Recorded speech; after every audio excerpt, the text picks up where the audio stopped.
नमस्कार। पुस्तक परिचय शॉर्ट्स में आज जिस खूबसूरत कवर वाली पुस्तक से मैं आपका परिचय कराने जा रही हूँ उसका नाम है उम्मीद की तरह लौटना तुम।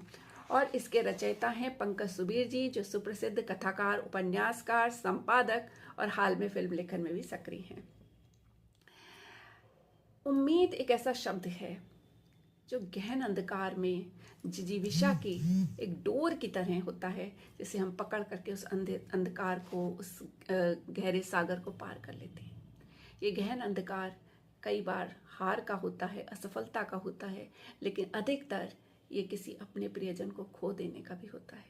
जब हम इसकी भूमिका पढ़ते हैं पुस्तक की, तो स्पष्ट हो जाता है कि कविताएं किस समय लिखी गईं और इनका लिखने का जो कारण था वो क्या था। पंकज सुबीर जी अपने पिता को खोने के बाद जब अपने अंदर एक खालीपन महसूस करती हैं, तो कविताएं स्वतः ही उनके कलम से निकलने लगती हैं। यहाँ पर जब मैंने इस भूमिका को पढ़ा तो काफ़ी देर के लिए मैं मौन हो गई, क्योंकि मेरा अतीत पंकज सुबीर जी के वर्तमान से टकरा रहा था। मैंने भी पिता पे बहुत सारी कविताएं उस समय लिखी थी जब मुझे समझ नहीं आ रहा था कि इस दुख का करूं क्या, इस दुख से निकलूं कैसे, इस खालीपन से निकलूं कैसे। और यहाँ पर मुझे एक रहस्य भी पता चला कि जब हम कहानियाँ लिखते हैं तो हम परकाया प्रवेश करते हैं, लेकिन कविता सीधे सीधे हमारे हृदय की भाषा होती है। और कविता एक माँ की तरह होती है। जब बहुत दुखी होते हैं, बहुत तकलीफ में होते हैं, तो जैसे माँ बच्चे को गले से लगा लेती है, कविता भी हमें उसी तरह गले से लगा लेती है। इसकी कई कविताएं इतनी भावुक कर देने वाली हैं जो पढ़ने के बाद काफ़ी देर तक मन जो है वो उन्हीं कविताओं में भटकता रह जाता है। लेकिन उसकी समीक्षा या उसके बारे में डिटेल में बात फिर कभी करेंगे, शॉर्ट्स का समय सीमित होता है। तो एक कविता मैं आपके लिए पढ़ना चाहूँगी और आप उन भावों की गहराई में डूबिए।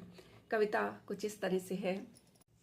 पिता, मैं बुरा बेटा, मैं अच्छा बेटा नहीं था तुम्हारा, बहस करता था तुमसे, बात काटता था तुम्हारी, तर्क करता था, गलत सिद्ध करने का प्रयास करता था तुमको, तर्क करता था, गलत सिद्ध करने का प्रयास करता था तुमको। तुम भक्त मार्गी थे, मैं ज्ञान मार्गी। हम दो विपरीत धुओं पर खड़े थे, फिर तुम चले गए। मुझे अपने ध्रुव पर अकेला खड़ा छोड़कर अपने पूरे ज्ञान के साथ, मैं समझ नहीं पा रहा कि अपने इस ज्ञान का क्या करूं।